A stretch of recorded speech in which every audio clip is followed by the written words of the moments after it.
22 নম্বর শিশুকে রানে বসানো। রানে আপনার দুজন ছোট্ট ছোট্ট শিশু, একটা ছেলে একটা মেয়ে, ছেলের শুধু রানে বসাবেন এমন না, ছেলেকে এক রানে, ছোট্ট মেয়েটাকে আরেক রানে বসাবেন।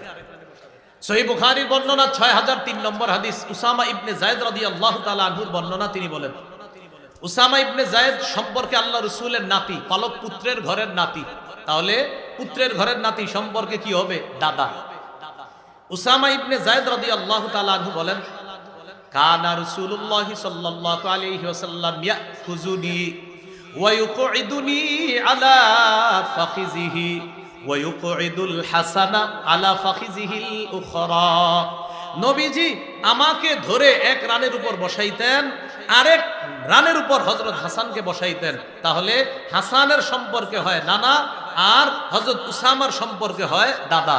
তাহলে দাদা তার নাতিকে এক রানে বসাইলেন, আর নানা তার নাতিকে আরেক রানে বসাইলেন। হযরত হাসান হলেন রাসূল সাল্লাল্লাহু আলাইহি সাল্লামের মেয়ের ঘরের নাতি, আর হযরত উসামা ইবনে যায়েদ হলেন পালক পুত্র যায়েদ বিন হারেসার ঘরের নাতি। তো দুইজনকে দুই ডানে বসানোর পর ইয়াজুম্মুহুমা, দুইজনকে এইভাবে মিলাইলেন। মিলানোর পর বুকের সাথে এইভাবে জড়ায়া ধরে বললেন, আল্লাহুম্মা রহামহুমা ফাইন্নী আরহামুহুমা।